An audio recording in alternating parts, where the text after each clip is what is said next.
This is Defenders TV Podcast, episode 165, where we're talking about Luke Cage, Season 2, Episode 9, for Pete's sake. You think I'm holding back? You think I'm holding back?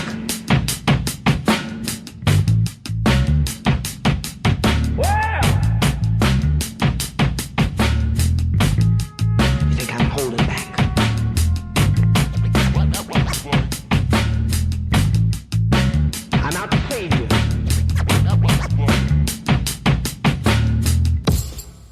Welcome back, fellow Defenders. It is I, Chris Jones, one of your fellow Defenders TV podcast hosts, and we are here on episode 165 talking about Luke Cage, Season 2, Episode 9.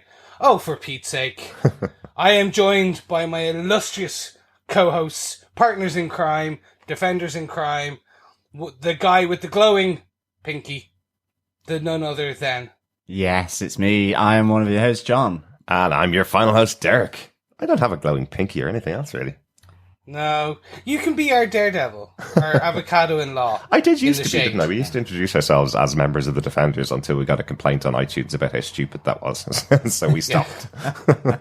I like it, though, because I am the titular Jessica Jones. Yes, exactly. Well, yeah. Anyway, welcome back, fellow Defenders. Thank you so much for joining us. If you are joining us for the first ever time, what are you doing? We're 9 episodes into Season 2. You've got like a back catalogue to go to. So get your ass over to DefendersTVPodcast.com and you can find all of our back catalogue, every episode you ever want to listen to. Gentlemen, I kind of want to just speed through this because you know what? This was an episode and a half. Mm-hmm. Because I want to get into the nitty gritty, the details. Derek, do you want to tell us all the episode details, written by and directed by? Sure, yes. This episode was written by 2 writers, credited for this one, written by Matt Owens and Ian Stokes. We have talked about both of them before. Matt Owens wrote episode 3 of this season and Ian Stokes wrote episode 5. So both of them have pretty good history with Luke Cage throughout this season as well. So Yeah, joining together for a collaborative effort here. Mm-hmm. Yeah. In the episode we thought was going to be Luke and Danny teaming up, actually wasn't. Well, yeah, that is the only thing. I was like, where's Danny? He's coming, don't worry. We just got a Rand Yes. facility. Exactly. These were our dynamic duo. These were our hero for hires for this episode. Mm-hmm. And the episode was directed by Clark Johnson. He directed You Know My Steez back in season 1. Loads of TV over the years. Directed 4 episodes of The Wire, where he also had a role as city editor Gus Haynes in season 5 of the show. All about the media in Baltimore, which was a great season of The Wire. Really enjoyed that. Yeah, absolutely. I loved You Know My Steez. I said it before, Wire was not my original cup of tea, so I can't speak to his previous credits. Don't worry, both of us loved it, Chris, so we can speak to it. Yeah, so 2 out of 3 think The Wire is good. That's good enough. That will do you. Absolutely. Clark, that'll do you. Absolutely. John, do you want to tell us what they gave us with your synopsis for the episode? Sure. Misty, Luke, Mariah, Tilda, and James Lucas lose their tail, and with the off-screen help of Danny Rand, hunker down in a Rand Enterprises research facility. However, tensions rise as Luke and Misty butt heads over how to handle Mariah, and ultimately Misty agrees to offer Black Mariah immunity in exchange for evidence against Bushmaster. Meanwhile, long-buried family secrets come to light as Luke tells Tilda that her mum murdered their cousin Cornell Stokes. As Tilda confronts Mariah demanding the truth, she gets the whole truth. Mariah admits to his murder, but also explains a devastating truth behind the murder, Tilda's birth, their Uncle Pete, and ultimately why Mariah doesn't love her daughter.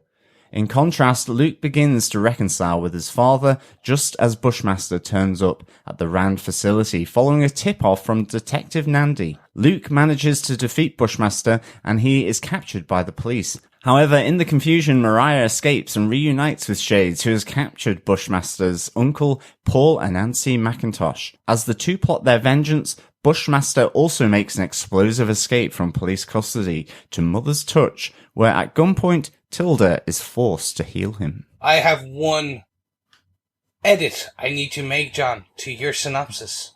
The word forced to heal him.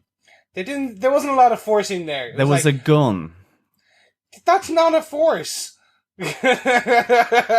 But Anyway, I'm sticking with my she's going to Okay. be evil, people. Gentlemen, I think it's time because this is a jam-packed episode. Mm-hmm. And I'm loving it. And I'm going to give a bit of a spoiler.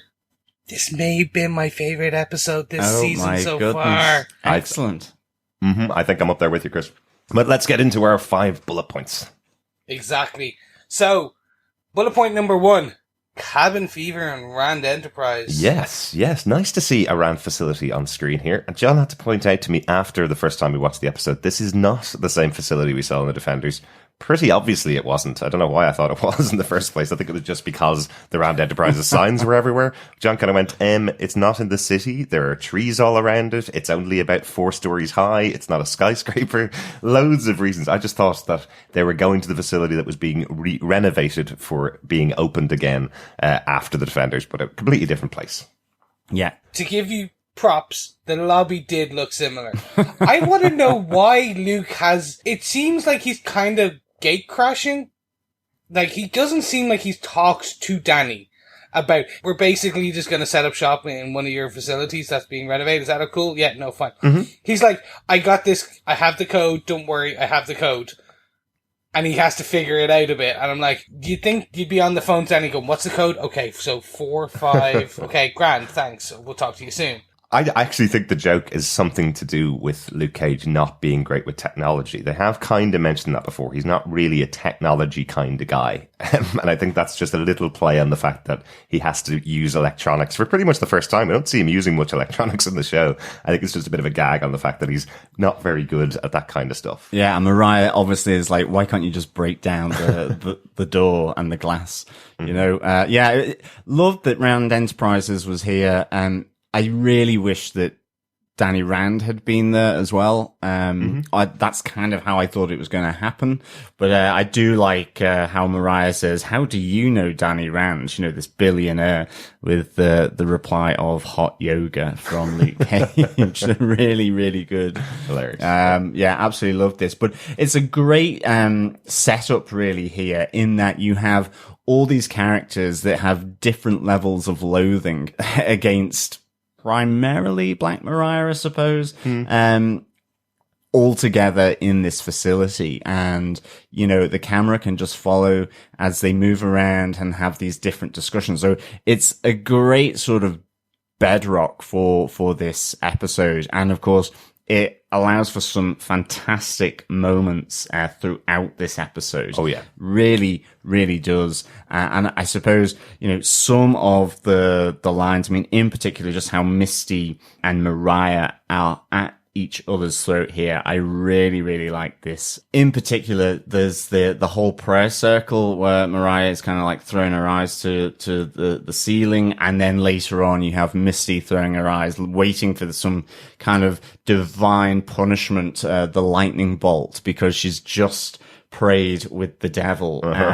You know, it really, really good. I enjoyed their back and forth and them trading insults. I thought it was really, really good. Oh, absolutely. I love Mariah talking to Misty going, I'll never give a pig anything but slops, is her first line to her. When Misty takes her phone off her, she goes, will you charge it on your way back to the barn? Heifer.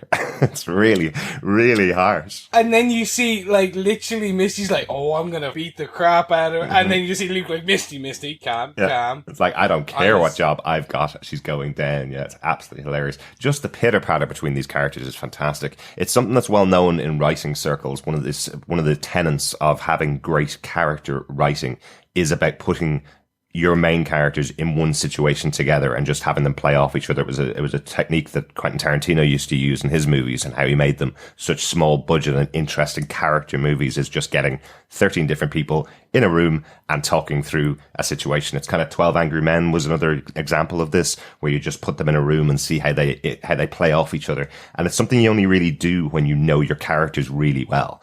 And I think these moments where you have, you know, the innocent and Tilda talking to her mother and talking to Luke, you have Misty, who's the angry cop trying to deal with the situation. You've got James, who's basically the reverend taking confession from everybody, and everybody's going to him for just some psychiatric help almost at times. It's really good that they did this in this episode. It's the right time to do it in the series. Yeah, I would have enjoyed the inclusion of potentially shades and maybe the reintroduction of Claire or something. Like, I could see, exactly as you said, 12 Angry Men. The premise is you lock them in one location and it's Quentin Tarantino. It's fantastic. Mm-hmm. I would have loved to have seen this extended slightly more, this kind of part of it. Right. And getting some additional character, like Shades and Luke. Right. Like, I would have loved that interaction. And then Claire and Luke going back and forth, and then Claire going to the dad, and then Claire having a one-on-one with Mariah. I'm not complaining with what we got. Absolutely, yeah. What we got was fantastic. Yeah. And I do think having the moment of having Luke only having his father that he really knows well there does allow them to have their moment together. Having Mariah not having any support from Shades or from any of her other men means that she has to strip back completely and is stripped back completely by all of the other characters. You have that wonderful dig from Luke as well to her where the two of them are having their discussion and she says to him, Harlem needs me, Harlem loves me, I'm their queen. And he goes, Harlem doesn't need you at all. It just survives you, Mariah, unlike Cornell. Really good dig at the murder of Cornell. That's it. I mean, there's massive egos here really as well. At the end of the day, Luke sees himself as the hero of Harlem, and then, as you say, Mariah sees herself as the queen, and she goes, Harlem doesn't need a hero, it needs a queen. You know, it's really this sort of battle to be the heart and soul and the leader of Harlem here. One very much seeing themselves as this, you know, royal head of Harlem through Harlem's Paradise, through the club, and the other one working the beat on the pavement, keeping it safe, coming from below effectively. And it's really, you know, those contrasts, but nonetheless, again, these two egos are locked up against one another. It's interesting as well, I think, with Tilda that, you know, she's she's really feeling things out here. You know, both her and Luke have a really interesting conversation about Bushmaster's powers, where they come from, and so on. But then equally, it's turned back to Luke, where she goes, you know, I'll tell you what I know if you tell me what you know about my mother. And of course, that I think ultimately for me sets up probably one of the most amazing kind of bits of dialogue and script as well. But I think as well, you know, Mariah and Misty and Luke, and I suppose moving on to bullet point 2, get into a bit of a head-to-head where Mariah ultimately gets a deal, really to the chagrin of Misty. She's like, she cannot believe that this is being proposed by Luke, ultimately asking Mariah to give up Bushmaster, the hammer weapons as well, because they have the federal charges. And Mariah, in response, wants immunity. I think one of the great things about this is with Misty as well, when she goes back to the precinct to broker this deal to see if the DA will actually go for it. She meets her old captain here, who's been promoted up and has come back in now that Ridenour has been murdered. And there's that sense of growth in that Misty, despite her having a massive sort of argument really with Luke about, you know, can we really do this? Her boss really says, you've grown, and Misty says, this is the right play to do. And she's like, you know, she brings it back to Ridenour, who was looking to give a deal to Mariah for a limited sentence, and she's going further here. You know, she tore him down for that, and now she's going further. I think what Luke says to her here is that you can only handle one devil at a time, is that let's get Bushmaster and his crew, and then we'll get Mariah on different charges. This is a really nice moment between both Luke and Misty, but also just seeing Mariah really suck it up and sort of deal it out as she signs that immunity deal. She goes, I'm taking my time here, you know, effectively, I'm getting away scot-free, and you guys know it. She's proper proud of herself here. This is really, really good. And given what happens with Mariah later on, it's a real crushing moment ultimately for Luke and Misty, but they are looking at the long game here. Yeah, the loss of Captain Knight. Kind of, I had kind of built it in my head. I know I'm building all these kind of storylines in my head. Of course, that's what I'm doing. No, look, she didn't have the experience, but the fact that her ex-captain did come back, I would have liked if they had have forced Misty into it. Which is, she didn't want to give Mariah the deal. Mm-hmm. At all. She was completely dead set against it. But then, I would have liked that growth in her, which is, okay, the greater good. She does get there, but if you do it as her as being the captain, the one having to make the final decision. Whereas in this, she has the growth, but to bring it to her new captain. So she doesn't have the final say. I don't know. Look, it's nice. Maybe they don't want her with the ultimate control role for the police. Yeah, I think it's quite a good decision here to bring back Priscilla Ridley. She's the deputy chief, is her position now in the show. So while I actually wrote it in the notes that it's no longer Captain Knight, I don't think she ever actually officially got the title. It's just she was the highest ranking officer, and nobody wanted to come near the department until the issue was resolved, basically with Ridenour's death. But the fact that there is always someone above you when you're in the police force, if it's not an ultimate decision of Misty, it's the decision of the DA as to whether he'll go for it. But I do like that she has to convince her old boss something that her old boss would have had to convince Misty of in season 1.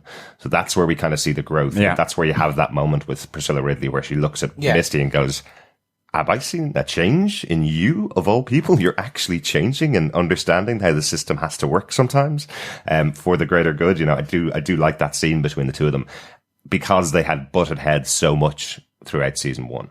Yeah. And also I think Priscilla really, she channels a bit more of Ridenour as well back at Misty, where she says, you can't stop the tide, only protect people from the flood, which was a conversation that Ridenour and Misty had. And I think Misty in that instance still doesn't like that idea in a sense, but she's seeing that it is about small steps, small incremental steps to try and make Harlem a more protected place from the likes of Bushmaster and Mariah. She's playing the long game, I suppose, here. I think that was just really good. And I mean, ultimately that deal does come through, it gets accepted by the DA, and we have, that little moment there where, in giving away the location of our protagonists in the Danny Rand cabin, someone is overhearing that conversation, and it's old Detective Nandi.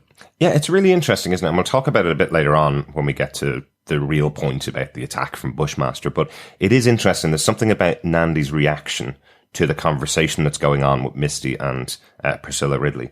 There's something about her reaction in it that I couldn't tell whether it's that she feels betrayed that they're giving up Mariah, or is she just listening out for where the location is for Mariah? I just wasn't sure whether she's turned on the police or whether she's going, hold on a second, Misty, you can't do this and give up Mariah. We need to take both of these people down, and the way I'm going to do it is send Bushmaster after them.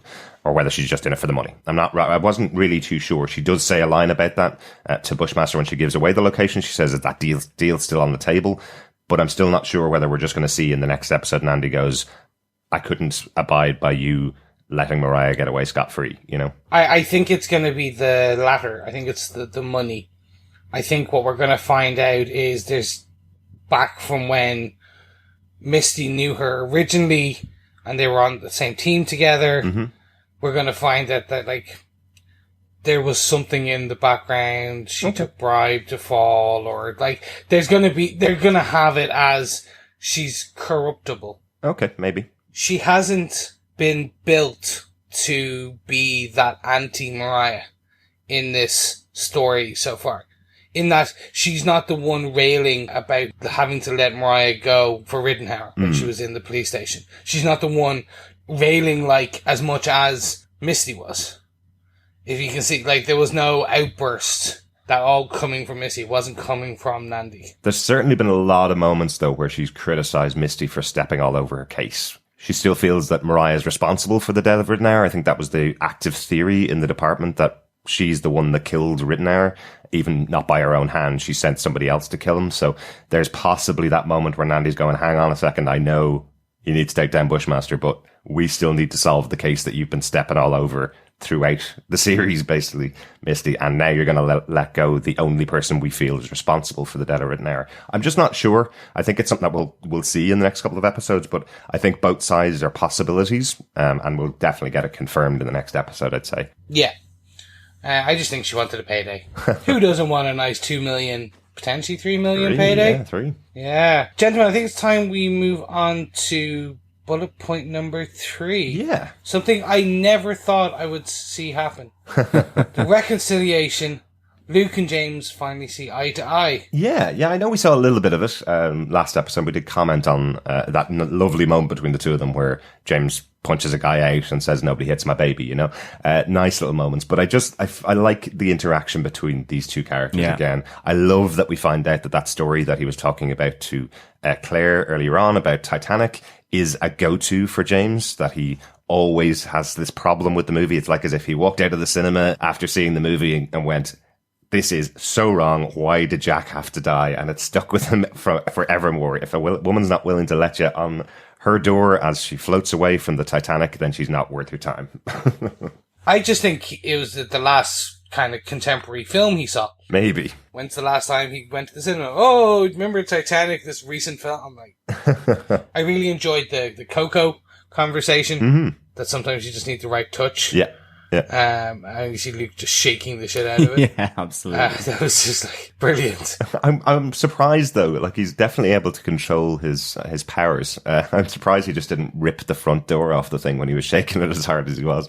But it is a nice touch with James, as you say, having kind of turning something into a parable for Luke. It's that kind of spiritual leader where he looks at the environment around him and goes, "This is something trying to tell you something, Luke. This is why you need to calm down on your anger. Sometimes it just takes a gentle touch." You know, it's a nice little moment for James. Yeah, I really liked how this relationship built in this episode between Luke and James. Yeah, over the drink dispenser, and then finally, you know, after the Bushmaster attack, they're chatting about the two of them. You know, the reason why he came back up to Harlem. I mean, there's the suggestion that he's going back to Georgia, and he's asking Luke to come back to Georgia with him. But, you know, Luke's got unfinished business, and so they don't. And I think, you know, there's that real moment where the two of them realize that, you know, it's been far too long for them being sort of apart and not treating one another as father-son or as just buddies. He goes, "I get my swagger from you," which is just a really, really nice moment between these two as he's kind of sat on the back of the steps of the ambulance. And I really like that kind of idea as to why James Lucas ultimately kind of looked to get a parish in and around Harlem. And I think it really sort of mirrors, you know, a conversation between Mariah and Tilda as well, that, you know, Mariah says, "Most of your clientele are Jamaicans. Why were you not in Brooklyn? Why did you move back to Harlem?" You know, in one of their big conversations. So it's really nice seeing these two finally seeing eye to eye with one another. And it's also a great throwback to show the growth of Luke in this episode. We talked about the growth of Misty, but that line that he says to him, "I got my swagger from you," is what Bobby Fish said to him after meeting his father the first time back in episode 2. And Luke's reaction to that was, "Absolutely not. This guy has nothing to do with me." Now, 8 episodes later, he's looking at his father and going, "I can absolutely see it. I can absolutely see where the two of us are connected." And it's a great moment to kind of round out their story. I did not think I would like this storyline. It has grown on me, and as I have grown with it. The ending alone was worth the payout. And I'm not one big for emotional family kind of hoopla. A little sensitive, Chris. I know, I'm wearing my heart on my sleeve. Yeah, no, I just really was not expecting to find this level of growth within, like, an estranged father. And the one thing he hasn't said is sorry for hating you for so many years and blaming your mother's death on you. Yeah. He nearly did.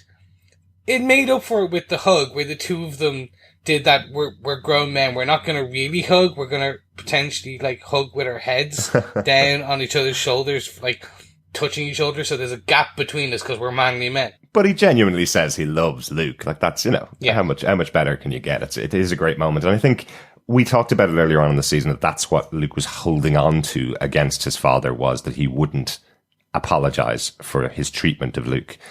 And I think this is where, again, they are grown men. I think this is the moment where Luke realizes he doesn't actually need an apology. He can just outright forgive him and go on with their lives. And I think this is what's all in this scene, which is really good. But I think as two come together, moving on to bullet point 4, we see another family pairing, Mariah and Tilda, really breaking apart here with, family secrets, the truth. Dare I say it? You can't handle the truth, maybe. But this is like, for me, this was one of the best aspects of this episode, was Mariah effectively coming out and telling the truth to Tilda. Tilda's been seeking this out. As I said, she has been chatting to Luke about what's the truth behind her mother. She's always thought that there's been something not fully on the level with Mariah. She's wanted to know more, and ultimately then it's confronted here. And I think the amazing thing about this is it's so layered, it's so complex with so many different aspects to Mariah. And if you think, she's giving sort of real quips to Misty.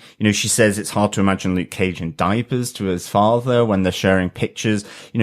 She's like this chameleon. She really, she puts herself in this place at a particular time when she's talking to someone, and she has this incredibly intense open moment with her daughter Tilda that her daughter really just doesn't expect to happen.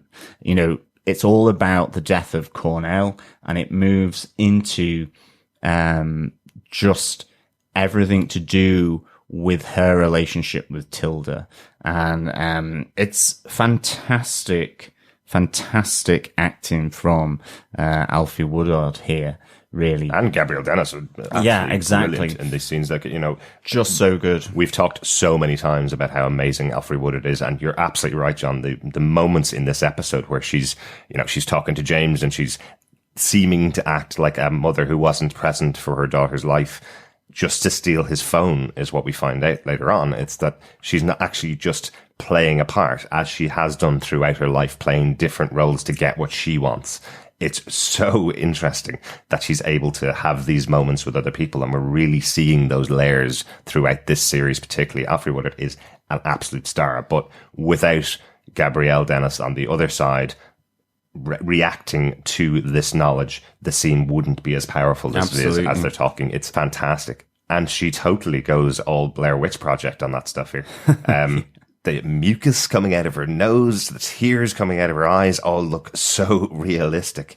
It's unbelievably good. Yeah, just that moment where she calls her a monster, effectively for telling the truth and for exposing her pain growing up in Mam and Mabel's house, being raped by Uncle Pete, Cottonmouth, her cousin Cornell Stokes, really always loving her Uncle Pete. And I think this idea that the death of Cornell is to do with he loved his Uncle Pete more than her. And that's why she, pushes him out the window, smashes the bottle over his head, and ultimately drives the mic stand into his head. Mariah has some great lines here. I love it when she turns to Tilda and says, "You brought me joy and my deepest pain." To me, that kind of sums it up in an instant, really. I just think that it is so good. And then the other thing of that, Dillard is a fantasy. Stokes is real, in relation to Howard Dillard and her relationship there, and how ultimately, despite there being this fantasy around Howard Dillard in that he's gay, she kind of gave that pretense back in that day that he was married, he had a child, and for that she tells Tilda that he gave you a good daddy and a good role model, even though he wasn't your daddy. Yeah, and it was Uncle Pete effectively through rape. So, I mean, this is a really harsh story as well. A lot of pain for Mariah and a lot of pain for Tilda, ultimately revealing that everything she's based her life around is this fantasy that has been created around Howard Dillard as well. Yeah. Really, I love the fact that she says you're a monster as Mariah walks away. After telling her she doesn't love Yeah, exactly. and never has. Yeah. This was not what we expected. No. No. Derek, correct me if I'm wrong, I think you wrote last night, and you wrote about this after watching it on the Twitter account. Mm-hmm. Any of our fellow defenders, just go over to our Twitter account and look there. I think actually the actress who plays Tilda actually responded to us. She did, yeah. And that's how powerful it was, not just for the viewers, but even for the actors involved. Mm-hmm. It was that powerful of a scene. The revelation that Pistol Pete is not only the father of Tilda, but raped Mariah continually for years, apparently, until we find that Mama Mabel found out about it, and then would not allow for abortion, so sent Tilda off, bring her to term, and then it was, you need to get in bed with Dillard, literally, so that then the fantasy could be shown, even though he was a gay man, which I was not even expecting either. We thought it was going to be Rittenhauer was the father. Well, we had that theory, yeah. Yeah, the fact that it was Pistol Pete, and John, you're right. What we find is that, the best way of putting it, so Pistol Pete, from season 1, but now we know he's a rapist and potentially someone younger. We don't know what age Mariah was. We don't have an actual age, but we can assume she was underage. Oh, yeah, because we have that flashback in season 1 where Cornell has to kill Pistol Pete. You know, he's looked up to him all this time, and he still does. But he is basically being asked to step up to the plate by Mama Mabel and kill the person that actually is the one that really encourages him to play the piano and to do the music. You know, it's that great thing that Mariah says, that Uncle Pete sucked the oxygen out of the room. The way he dressed, the way he played guitar, his swag, all of this. But ultimately, I think whilst it's not mentioned here, it's that, yes, at the time, Mama Mabel, you know, is saying you're not having an abortion. The child is effectively shipped off to the Johnsons to be raised. And then, whilst I don't think it's said here, I think the flashback in season 1 is effectively then Uncle Pete has to die. And that's the vengeance. But the thing is, Cornell from that doesn't want to, you know, he struggles with that. And ultimately then you have the fantastic aspect with Cornell's death is that she goes, he taunted me. I killed Cornell because he loved Uncle Pete more than her. Yeah. And I think, you know, this is absolutely the fundamental basis for Mariah Stokes' character. And it's really powerful, I think. It really is. There's something about how she explains Pete to Tilda when she explains, as you say, him sucking the oxygen out of the room. There's something about it where it's so well played because she's explaining she is the victim and everybody else around her looking into the situation is telling her, well, you loved him, so you were leading him on, or you were telling him this was okay because of the way you treated him all the time. And then the flip, when she says, but I didn't ask him when he came into the room. I didn't want that. That is so well played, so well written, and so well filmed and put on screen. It's just an amazing moment to see this pain within Mariah Dillard. And that is the moment when she flips. That is the moment when she changed, when she was told she had to carry the baby to term and it was going off and being given away. That's the moment that she flips. That's when she goes, I'm going to climb this ladder. I'm going to carve out my own niche. She goes to Howard Dillard, gets married to him. His whole family go, we don't really care that you're black as long as he's not gay, basically. And that's where she is. And that's what she's been doing for the rest of her life from that point onwards, is doing what's right for her to get her ladder higher than Mama Mabel's. Yeah. Look, this was just an incredibly powerful scene. And I think it was incredibly powerful in the way that not just the actual script, but I really do think the portrayal. Mm-hmm. And I'm gutted that unfortunately this was not eligible for an Emmy. Yeah. Absolutely. I think this really shows what Alfre Woodard is bringing to the show. You know? Yeah, absolutely. Really does. It just shows how utter nonsense Downton Abbey is, basically. As far as I'm concerned. Like, you know, these posh people talking about utter nonsense because, I don't know, they've lost a pearl earring or something. And then here's a woman that has been brought up in muck. She's had to deal with muck. She's had to keep silent. You know, it's so powerful, and about this determination of this woman, Mariah, but at the same time, she is absolutely destroying her child that she never wanted. She tried to love her. You know, what does she say? I never wanted it, and I never wanted you. I tried to love you, but every time I look at you, I see Pete. Again, this is just like with Cornell. It's the tragedy of Cornell. She's almost stoic in this moment, because whilst she is destroying Tilda, and everything that Tilda thought about her own life, she's also effectively releasing everything that happened to someone. Yeah. I don't know whether it's for the first time, but I think it probably is. Everything that's happened that she thinks about it, well, not whatever other people have thought about and she's played along with, but you know, within the immediate Stokes family. So, like, this is just amazing to me. Yeah. Really, really good. Yeah, one of the best scenes we've seen in the Defender shows, I think. And I think ultimately, you know, that scene at the end where Shades picks her up as well, and she absolutely embraces gangster Mariah, Black Mariah. Mm-hmm. Really fantastic, because it's like this cathartic end, and that she has put it all out on the table. She doesn't have to hide from this, and she's going to embrace, as I say, gangster Mariah, King and Queen Mariah of Harlem, and then Black Mariah. So that's actually where I was going to ask. We at the end of this scene, mm-hmm. we have seen the full transformation of Mariah Dillard, Mariah Stokes, to become her gangster true self. Yes. She is going to become the street. She is the next Mama Mabel. She is Mama Stokes now. She is Black Mariah. Yes. Essentially. Where does that leave Tilda? Where do we think that's going to go? Basically, you just found out your supposed father's not your real father, that he was gay, he was living a lie, that your mother does not like you, you are a daughter of a rapist. Mm-hmm. I know that sounds like a really big, long title. It's like something like the Mother of Dragons from Game of Thrones.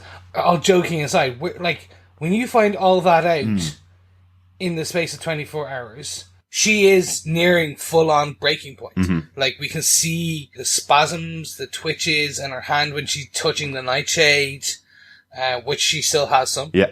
It's like, and a fair bit by the looks of things.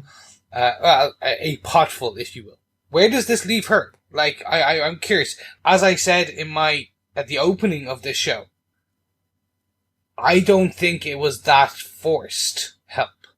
Because it looked like we had the flip of the switch, the flip of the gear with Mariah. Mm-hmm. I think this was to a degree slightly that for Tilda. Maybe less so. She's less innocent now.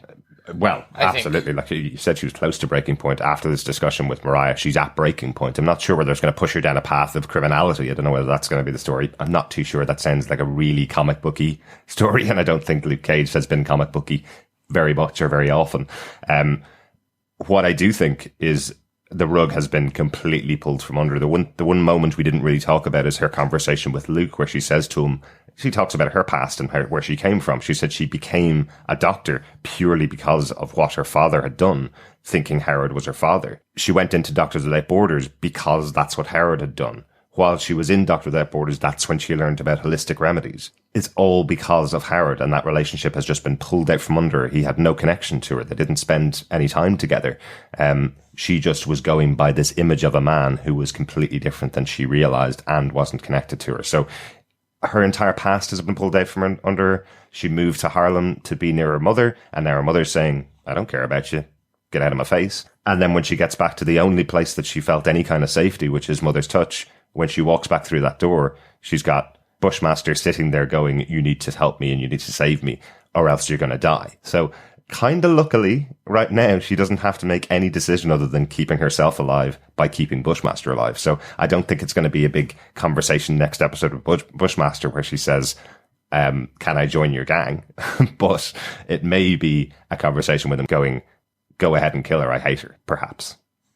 Sorry, and yes, you're right. I did not want to suggest that I think she's going full-on supervillain. I think it's to a degree, you can't beat him, you join him. Almost like the whole world is conspiring against her since essentially Bushmaster has walked through her door. Essentially, she has just had the run of bad luck where she's been thrown into the middle of this. She's finding everything out left, right, and center. And it's come to a point where there's only so much a psyche can take before you're like, okay, that's it, I'm done. I don't care what happens to me anymore. Fine, I will help the gangster with the Nightshade, make him super powerful. As much as I would like to see her take over Mariah's empire and fight Mariah, so it's like the two Stokes go to war. I think it'll be fantastic. You're right, that is comic booky. It will take a lot more time than what we have left in this season to get there. I just don't think that's the way they're going to go. I think, as I say, it's probably going to be she helps Bushmaster to take down Mariah now that she hates her. Yeah, because I think that's the parallel here. Is like really early on, you have Tilda and Luke talking about Bushmaster, and she goes, I helped create this monster, obviously with the Nightshade. And ultimately, what we're left with at the end of this episode is Bushmaster effectively asking for her help.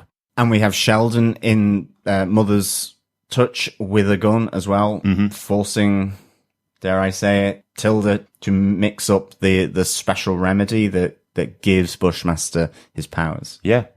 She doesn't know whether she's got enough Nightshade left, but ultimately then she's going to have to recreate this monster all over again. Now, with everything that has happened, she's also calling Mariah a monster. So will she fight a monster with a monster ultimately here? And I think that'll be really interesting to see. Absolutely. Interesting that she says she doesn't have enough Nightshade. Is that because she used some on James to cure his wounds? Or is she genuine? She doesn't have enough. She genuinely did use some. Yeah. Yeah, I was going to pull this out in notes later. They have James consistently playing with his hand. Even after the most emotional scene ever between him and Luke.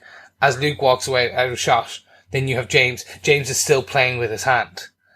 And I was like, oh, is it just sore? Wouldn't the doctors not see into it?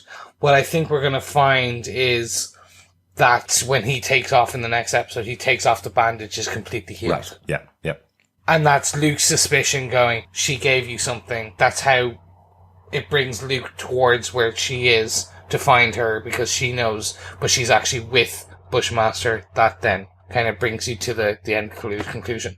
Does that make sense? Yeah. Okay. Yes, it does, yeah. Gentlemen, I think it's time we get on to the second most important bullet point of this episode, which is none other than the Styler attack. The culmination of everything that we've seen to this point in the episode. Whew! Sweet Christmas twice in one episode. Even before the action begins. And the best hairdo ever from one of the Stylers. They're stylish, no? Like, it looked kind of like a Mohican, but it had three prongs to it. It was proper funky, really reggae. Absolutely loved it. As he gets out of the car, just this massive hairstyle. It's very cool. And again, it plays into the fact that they're called the Stylers. They have to have cool style if they're called the Stylers. It's really cool. One of the things, I don't really point out the soundtrack from Adrian Young very often. He has about 65 different themes that are going on throughout the show. But I thought it was quite interesting that the reggae song that the Stylers are playing in their car as they arrived, which is just singing about Bushmaster, is actually by Andre Young. It's part of the soundtrack. It's not a reggae tune called Bushmaster. I just thought that was quite interesting because it's very rare that his themes underlying the show are actually songs that somebody would be playing on the radio. It's normally just score that's going on in the background. So I just thought it was quite odd and definitely stood out as a song. I was looking for a song called Bushmaster from reggae in the 70s somewhere, but it's not that. It is actually a song that's on the soundtrack. So nice little touch there as they arrive. He has his own theme tune. I loved then his monologue. Such a villain thing to do. A cinematic villain. Oh, yeah. It's like, I'm going to stand out here. I'm going to shout at nothing.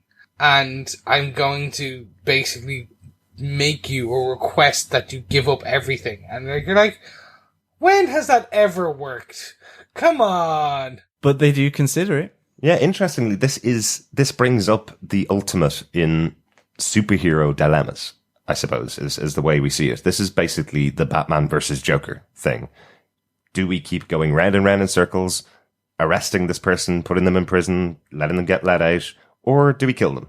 It's the whole premise of so many comic books that have gone back for decades. What we have here is a villain that's willing to kill off Luke Cage's greatest villain.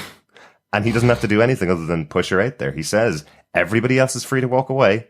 I have no problem with anybody else, but I'm going to take Mariah off your hands and kill her. And Luke's looking out the window and looking at Misty and going, you know what? That deal doesn't sound that bad, really. Yeah, and he asks Mariah as well, and she goes, I'd have thrown you to the wolves as soon as they started barking. Like, great line. Like, utter fantastic line. But of course, it all comes back down to the conversation that he's been having with James over the last couple of episodes. It's Luke going, I was brought up better than that. I wouldn't throw you to the wolves because I'm a hero. Yeah, I mean, it's really great. And then, you know, a bit of time passes and it is, okay, war it is. And off they go. And I love how this fight unfolds with, you know, a number of them going into the building, because Mariah effectively goes really Arnie Schwarzenegger here. I love what she does. I love her with that gun. You know, it's her embracing her destiny here. She's just, got everything off her chest to her daughter. And now she's like, I'm making a run for it. There is a moment where they catch each other's eye as well. And Tilda kind of steps back and stays in the building as Mariah kind of starts walking down one of the corridors, just blasting the shotgun off. It was proper, almost hero moment, actually. Really, just her taking the fight to the Stylers who are coming after her, whilst obviously Misty is trying to keep the Stylers at bay as well from James Lucas and Tilda. I really, really liked how sort of hardcore Mariah Stokes gets here. And then you have the great fight out front between Bushmaster and Luke. Yeah, I know you say Terminator, John, but that did really remind me of Sarah Connor trying to break out of the psychiatric facility back in Terminator 2. It's also Terminator, but it's just that moment as she's going down the hallway, taking people out, as she's walking down that was corridor. so cool. It's just absolutely great. And it is, with each word as she says it and each shot that she fires, it seems like she's building up even more confidence into where she's going to go and what she's going to do. It is interesting that it's while Misty's protecting everybody that she gets away. So Misty has, again, let Mariah go out into the night. So, really interesting. We've talked about some of the fights before that we've seen between Bushmaster and Luke. This, I think, is probably my favourite in the season, even though we had the showdown on the bridge where I feel like Bushmaster just cheated by, you know, blowing some sand into Luke's face and knocking him into the river. This time we see him try to do the same trick again, but this time Luke's ready for it and knocks the powder right out of his hand. And they have possibly the best fight that we've seen. And I think the reason is because of the speed. It seems like they've really got this as a fight between the two of them. We see, as you spoke about right back in episode 2, Chris, when we saw the first battle between the two of them, it's the speed of Bushmaster that's so dangerous. Even without the potion, even without being superpowered, his speed is what actually hits hard on Luke. And it's really only because Luke has his superpowers that he's able to beat Bushmaster. But he is. Once again, he's able to take him down, and it's a really good fight. Really enjoyed it. I absolutely love this. You saw an evolution of Luke's fighting. Luke, like, he's been muscle. And he still is just pure muscle brutality. But you start seeing him then, when he jumps out of the window for the first time, rather than tap the guy in the head, he bends the automatic rifle around his neck. Yeah. So he's breaking the gun, because typically he'd just smack the guy, then there'd be another gun sitting there for someone else. So just this evolution is fantastic. And he starts moving then as well. but he's much more brutal, but not in terms of a brutality, but very much a controlled strength that is coming to him. Yeah, there's kind of a moment where he eyes up Bushmaster when Bushmaster's attacking him and kind of sizes up the kind of style he has and then reaches out for a bat to hit back at Bushmaster. Yeah. It's that moment where he's going, maybe I don't just walk into this and box him. Maybe I can also use the same kind of tactics as he's using. And it just shows that evolution. As I wrote in the notes, I think myself, I wrote, this isn't a test. This is the real fight. This is the real moment where the two of them are just going to go at it until one of them wins.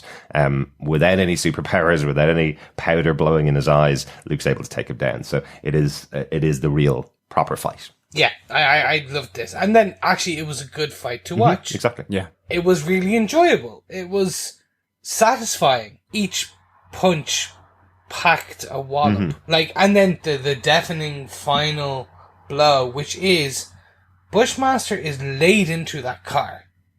Like, the car full on dents and moved back. Yeah. His powers are waning. Before he gets into the jail, into the van, he is battered and bruised already. Yes.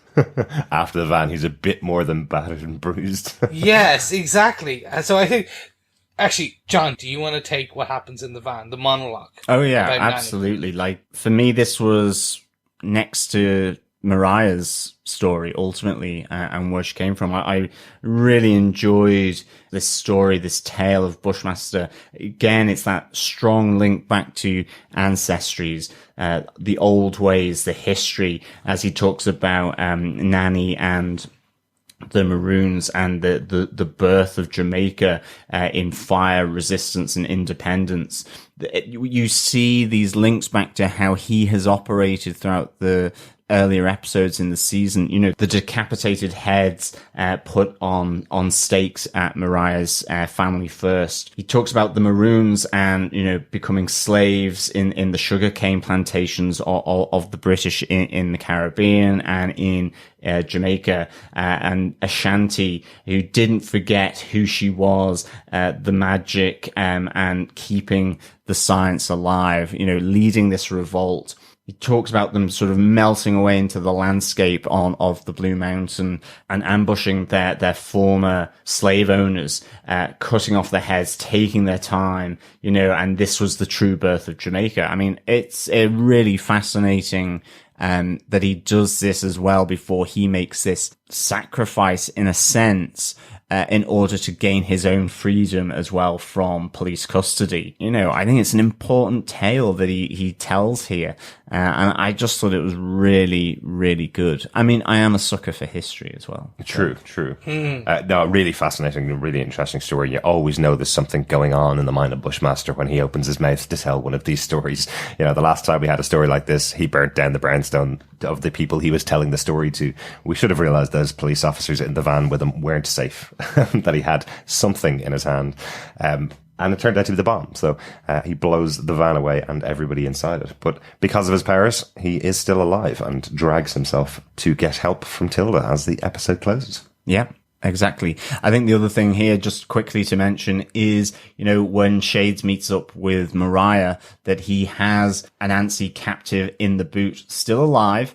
We do see earlier as well, Shades at Gwen's restaurant, taking a red stripe, and you wondered whether there was going to be an explosion there or not, but he has kidnapped Anansi here as he finds Mariah walking down with her massive shotgun still. And again, I think there's a really nice moment because you really kind of get the sense that she absolutely embraces what she needs to become, and what Shades has said that she can't come back from the killing of Cornell Stokes. You know, that's when she became the gangster, and she needs to embrace it.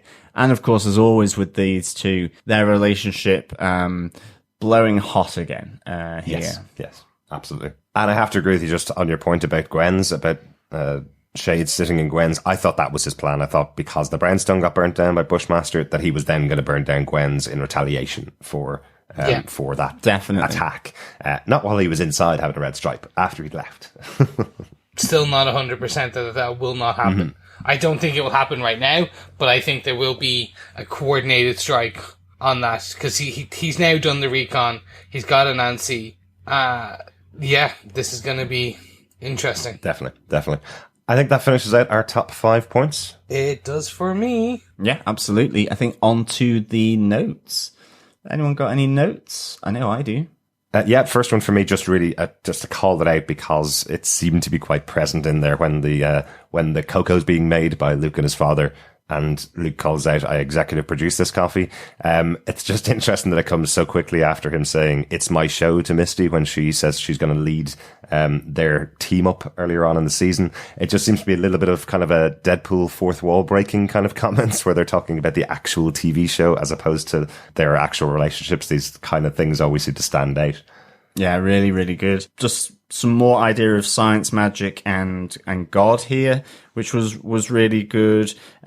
We have Tilda say magic, they say, is science that we don't understand, really linking in with the MCU aspect. Whether I'm a biggest fan of that, I don't know. But anyway, and I love, again, we have Bushmaster saying kept the science alive here with Shanti, and Nani, in terms of, not forgetting who they were and bringing those old ways, back. So, really, nice little theme through this episode. And I think also then, obviously with James Lucas, there's that inclusion of God there and a higher power, which is kind of interesting as well. Yeah. And one other thing that Tilda says earlier on, which I thought was quite interesting, because when put into a magic user that Tilda kind of is and has been seen through this, just this line coming out of her mouth where she describes, "I was trying to unlock the potential of Earth." And once again, this is talking about this Earth level magic that we were talking about in the past with this show. It's just really interesting when you have lines that in anybody else's mouth, if it's just standard stuff and interviews on TV or whatever, you'd never bat an eyelid at that. But she is talking about magic here. She is talking about the fact that she's a magic user, just like Doctor Strange, but a different type of magic user. Absolutely. Yeah. Yeah, no, I find this really, the whole thing interesting in that they are connecting this show with this universe, the Netflix portion, more and more with the MCU. But at the same time, very few Easter eggs, very few other connections. If you know where I'm going with this. I think Luke, of all the series, this series of Luke Cage has had probably more connections. Firstly, to all the rest of the Netflix shows, because we saw with Punisher and with Jessica Jones that they kind of steered clear of connecting it to the other shows. Probably because of when they were made around the time of Defenders. Just after Defenders, they couldn't be exactly clear how the show was going to end, so they didn't tie it in very much. And we complained quite a lot about that with things like Punisher not mentioning that Daredevil's off the table. I think with Luke Cage Season 2, it's probably had more Easter eggs and connections to all the other Netflix shows and some pretty big references to the movies as well. So I think this season has been a bit more. Yes, more, but not as far as you want it to go. Thank you. Yes. Yeah. Yes. I know. I'm not expecting Agents of S.H.I.E.L.D. level, where like every third episode has a massive reference. But they're teasing, I think, is the best way. If we were on a date, it's like, I kind of like you. I don't love you, but I kind of like you. I'm getting there. I kind of love you. No, I don't want to use the word love.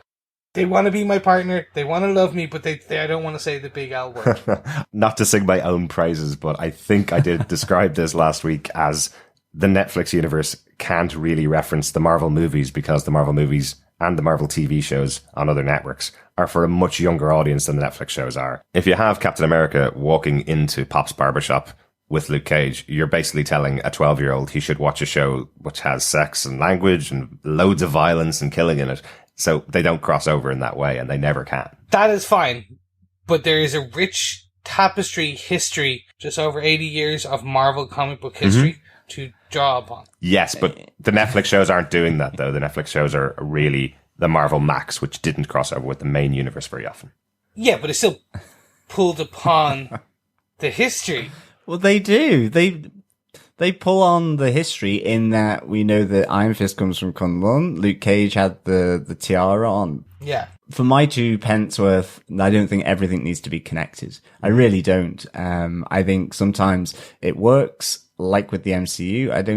I think we get enough references here to say that it is in the same world. They talk about the incident and so on, but otherwise, it is a different show. I think Marvel are trying to do something different here, and to connect it too much into the more saccharine side of the MCU undermines the likes of what Mariah is talking about in terms of her rape by her uncle Pete, and about other, Madame Gao in terms of her story, in terms of Fisk and his layering. The best villains have come from these shows, and I think that makes it stand out from the MCU, absolutely. And I mean, for me, more so than Killmonger, or even, I love them. Absolutely, don't get me wrong. One of the best villains in the MCU, but I think these shows absolutely have the space to look at these in a completely different way. Yeah, it is. And it's also 13 hours, pretty much. Yeah.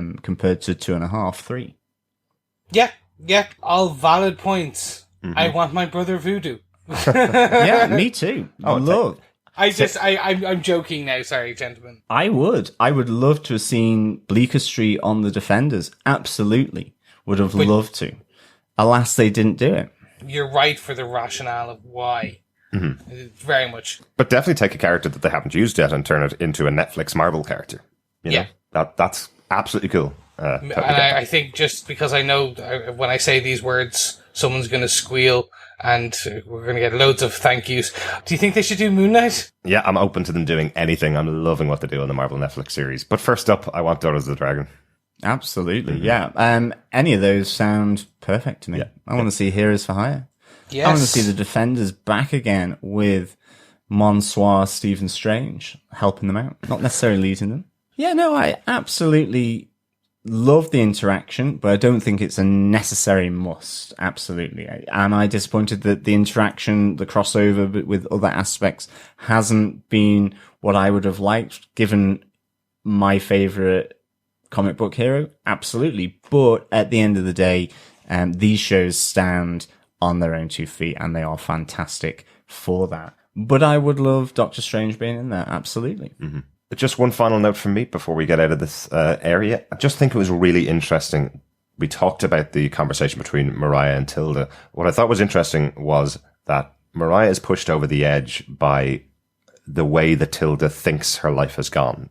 It's really interesting conversation that they're having. It's effectively that Tilda thinks her mother doesn't love her because she's not black enough. And there's this conversation that happens between the two of them. And that is the moment that Mariah breaks and tells her the real truth and breaks everything down for her, because this issue of racism within the black community as to how black you are, determining your level in society, has gone on for decades. And a lot of people don't talk about it very often. So for them to pull it in here and break apart these two characters, because effectively what Tilda's just called Mariah is that she's a racist. And that's what breaks Mariah into going, hang on, love, you don't know the story. This is the real story behind who you are and why I don't like you. And I just think it's a really interesting thing to put in there from these writers. They just know these characters so well that they can bring in such a huge topic as racism within the black community and use it not about racism, but to kick off the actual issue and the actual story that's going on between these two characters. I absolutely agree with you. I think Mariah says it best when she says she's colorblinded. Yeah, I mean, it's just that layering of all that writing between those two characters, different push points that happened, just how complex it is. Just, it's the reason why it is my favorite scene of the show so far, even though it talks about tough, difficult issues between these two characters. Really, really good. But that's what this show does. This show, even in the last season, the toughest conversations, the toughest topics were some of the best scenes, the most memorable scenes. Absolutely. And on that note, gentlemen, any more notes before we move over to our defense? No, I think we're ready to go. All right. I think I know where this is going, but first and foremost, Derek, do you defend this episode of Luke Cage, Season 2, Episode 9, for Pete's sake? I don't think there's a surprise here that we're all probably going to defend this. This is Absolutely, Chris. You said it earlier on. This is probably my favorite episode of the season as well. When I watched it, I was going, they've set this up in the right way. This is a stage play where we've got 5 main characters in a building reacting to each other and talking about all the things we want them to react. And we still get some good action in here as well. This is the perfect episode of Luke Cage. If I scored it, I'm probably on the level of very close to 5 out of 5 for this. I can't imagine anything that could be better than having all of these characters. And we know we're going to get Danny Rand coming up in the series soon as well. So, hey, maybe that episode could be even higher. So that's definitely a defend for me. Thank you very much. John, do you defend this episode of Luke Cage? I do defend this episode of Luke Cage. I give this 5 Arnie Mariahs out of 5. I absolutely love this episode, and I think more so for the fact that it really seemed to flow from those character dynamics in episode 8 as well. I love the setting of this, as you mentioned, Derek. You know, for me here, we saw the true birth of Mariah to Black Mariah, Gangster Mariah, potentially the true birth of Tilda, with hearing those about herself and what she may become, possibly. We have the true birth of Luke and his father as well, James, in terms of really reconnecting and finally being at peace with what's happened previously. And then we have the true birth of Jamaica with Bushmaster and what he says in the back of the police van. So really, really fantastic. I think so far my favorite episode of this season. So absolutely defend this really interesting, layered and complex episode of Luke Cage. That's fantastic, John. And considering the disappointment that you had in your face as we rolled the opening 2 minutes of the episode and you realized they'd skipped any conversation with Danny Rand and hadn't had him in there opening up the doors, it's great that the episode actually delivered much more than you were expecting when you didn't get Danny at the beginning of the episode. Yeah, you see, I can even deal without crossovers between these shows. First! I'm sorry, Chris. And on that note, do you want to pass it over to me? I'm sorry, Chris. Yeah, I mean, I was a little disappointed that we didn't see Danny Rand, absolutely, but I think, this was a fantastic episode. But with that, Chris, do you defend this episode of Luke Cage, episode 9, for Pete's sake? Oh, for Pete, yes. Of course I do. I'm not even going to jump around the bush. Why beat around the bush, but when you can jump around the bush. Yes, no, very much. I defend this for every reason you guys have said. This is my favorite episode of the season. I know we still have 4 more, so I will not definitively mark it as that, but it's in the top 2 at the moment. And yeah, for so long we have talked about the birth of Mariah, the creation of the titular hero that Luke Cage is from the comic books. And this set up a lot of it. This helped awaken Luke to the fact that it's okay to have the power and not go into the darkness, to forgive himself. We have the actual Arnie-inspired Mariah walking down the corridor birth. Where she is just laying it out. This was a culmination of beautiful things. And as you said, it's almost like 12 Angry Men. It's that level of greatness. So, yes, I 100% defend this episode.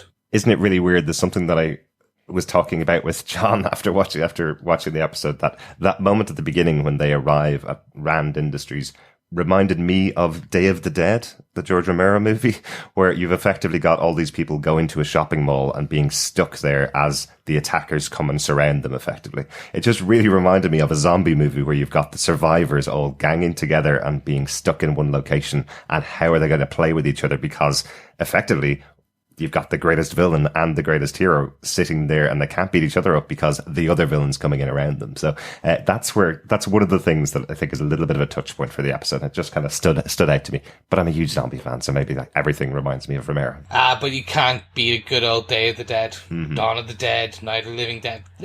All of them. Absolutely. Just you can't beat them. But gentlemen, I think we have some feedback Fellow Defenders, if you are interested in sending us some feedback on your thoughts of this episode, previous episodes, episodes that are coming up, you can send us a voicemail through our website at defenderstvpodcast.com. You can email it to us at feedback@defenderstvpodcast.com. Just remember, when you do email us, mark in the subject line exactly which episode you're giving us feedback on, because we don't want to be spoiled. Spoilers are bad. But you can also go over to Twitter at DefendersCast and let us know your thoughts there. Just like Ronaldo on email. Yes, Ronaldo says, we talk about complexities with villains. Mariah Dillard takes the crown. I thought Fisk was layered. The scene with Mariah and Tilda is absolute gold. You go from feeling empathy to horror with Mariah's story. Poor, poor Tilda. As I'm still watching, I'm reeling, so I just had to get it down and across to you. Can't wait to hear your thoughts, Ray. Yeah, thank you so much, Ronaldo. Yeah, completely agree here. This was a fantastic scene. Absolutely the best of the series for me so far. It just shows so much complexity. I cannot agree with you more on the scene between Mariah and Tilda. Everyone involved in that on the show needs to have a good and hearty slap on the back for putting something across that is so difficult in such a good way. It was fantastic. It is interesting, isn't it? Like, we talked about it back in season 1 of Daredevil when we saw the reveal of who Fisk really is, his background, what he had to go through in his life.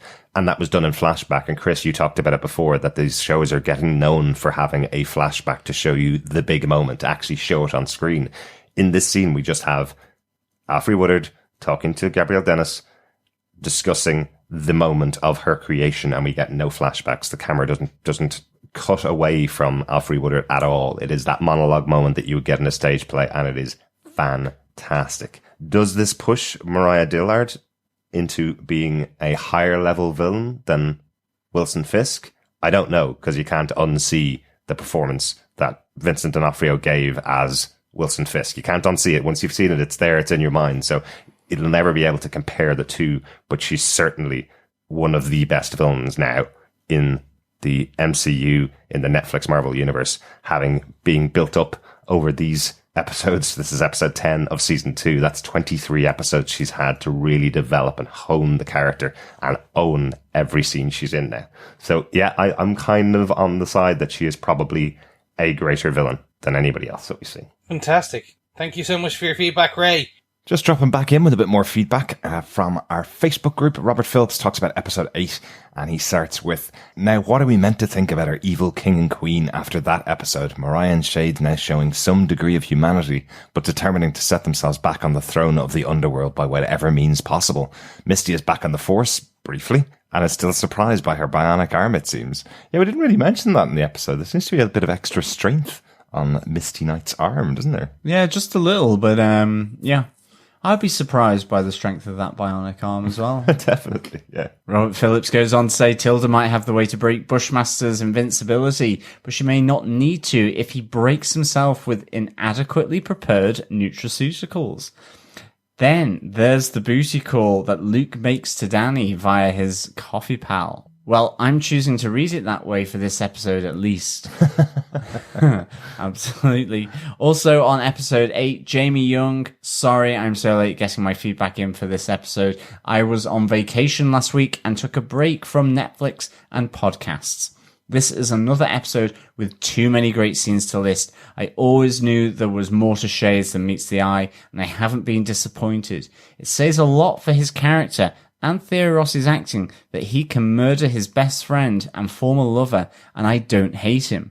I like that we're beginning to see him crack around the edges. I still think he may turn on Mariah or betray her in some way.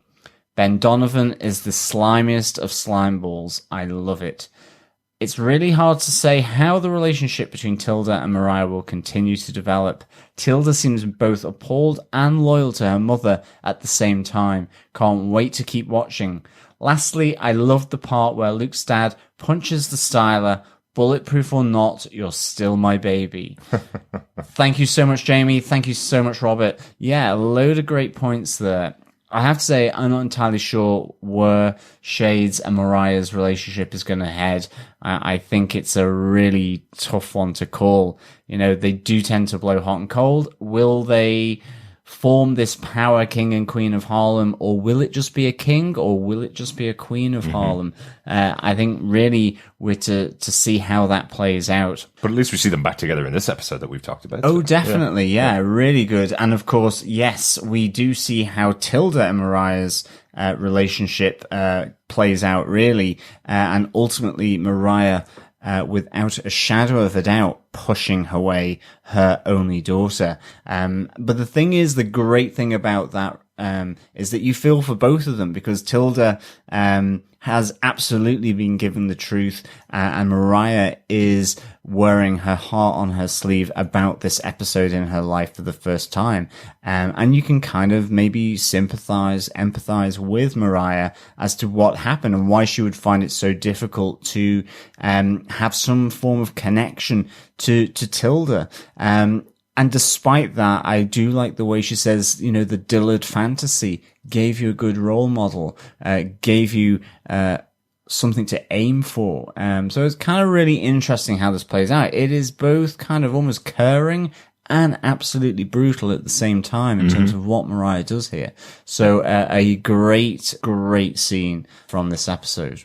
Absolutely, yeah. Thanks so much for that feedback, Jamie. And thanks so much, Bob, for your feedback on episode 8 as well. I'm still not too sure what nutraceuticals are, but I presume that that's the drug that Bushmaster's taking, right? I have no idea. I presume it's like nutrients, but ceuticals. Oh, there you go. We'll have something to look up on not the Urban Dictionary this time, the real dictionary. Yeah, you see, I'm not a medical doctor. True. That is true. You are just the doctor of science.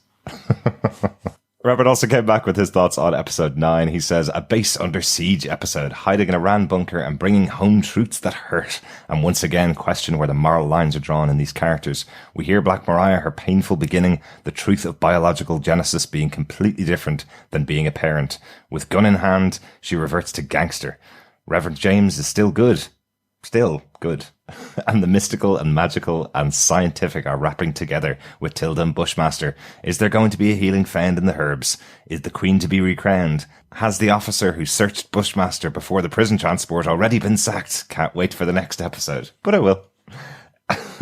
Very good point. Yes, if Bushmaster was able to get on board that prison transport carrying that piece of explosives in his hand with after research, that guy definitely should be sacked. Yeah, absolutely. Again, really good. This hunkering down based under siege, both in terms of from Bushmaster, but also I think from each other with regards to Mariah, Tilda, Luke, and Misty. Yes, is the Queen to be recrowned, or will she be a king in the form of Shades? Okay. I don't know whether Mariah's going to dress up as Shades. No, I don't think she is. Absolutely. Finally, Bob says, and not to let it slide, another gay character is dead. Marvel Netflix seems to have trouble keeping LGBT plus folks alive. Yes, Mr. Dillard, another gay character, unfortunately gone. At least we knew he was gone from the beginning of the series, so it's not like he's another character that's been introduced and dead. But yeah, I think we kind of need to have an on-screen gay character at this stage. We've lost a lot of them this season. Absolutely. I think LGBT plus really needs to stay front and square on some of these Marvel Netflix shows. But thank you so much again, Robert and Jamie, for your feedback. Really appreciated. Absolutely. Back to the regular episode. Thanks, guys. So, gentlemen, I think it's about time we wrap up this episode, and much like Mariah, wander down a bridge with a shotgun and wait for Shades to come collect us. Fellow Defenders, thank you so much for listening to us. If you haven't yet, please pop over to one of the podcasts catchers, Apple Podcasts, Google Podcasts, and leave us a review and share the love and tell people about it, because sharing is caring. Or just make sure you go over and subscribe at defenderstvpodcast.com/iTunes. We'll be back with our review of Luke Cage Season 2, Episode 10. The main ingredient. I wonder what that could be about. It sounds tasty. Next Friday. It does. I think it rhymes with lampshade. By that I mean nightshade. Of course. Nice. Anyway, we'll be back with episode 10 on Friday. So thank you so much for joining us, fellow defenders, and I'm out of here. Yes, thanks so much, fellow defenders, for joining us. Please make sure you send in your thoughts on the last 4 episodes this season. Only 2 weeks left to go on our coverage of Luke Cage. So get your thoughts in as quickly as possible so we can discuss them on the last couple of episodes. As always, fellow defenders, thank you so much for listening. I cannot wait for Danny and Luke doing hot yoga together. But we'll have to wait until next time when we speak to you. Thanks for listening. Bye. You think I'm holding back?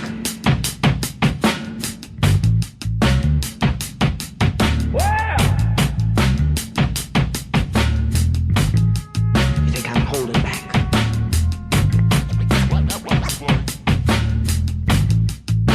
I'm out to save you.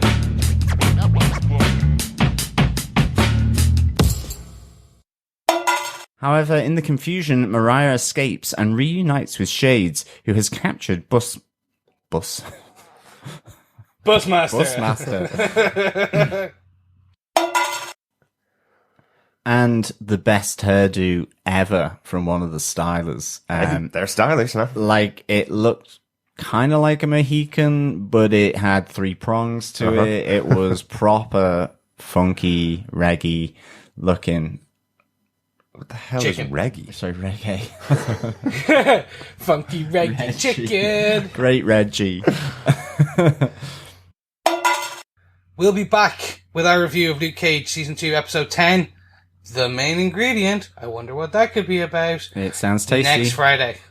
It does. I think it rhymes with annoyed, a maid. There you go. No. That's it. Pite paid. Yeah. What? Nightshade, the main ingredient. Oh, I just thought it was about Danny Rand, so I was Yeah. trying to work out how annoyed a maid rhymes with Danny Rand. Yeah. No, Nightshade. Annoyed maid. Does that not make sense? No. I would never have gone for Nightshade. Anyway, Okay. sorry. Yes. You could say it almost rhymes with annoyed maid. No. Anyway, Just I'm say trying to say lampshade. Nightshade. Thank you. Yes, you could say it almost. Sorry. It almost rhymes with 2 new words that I've just made up to rhyme with it. Oh, hilarious. We've got our outtake. Yes, you could almost say it rhymes with lampshade. I'm sorry. Okay.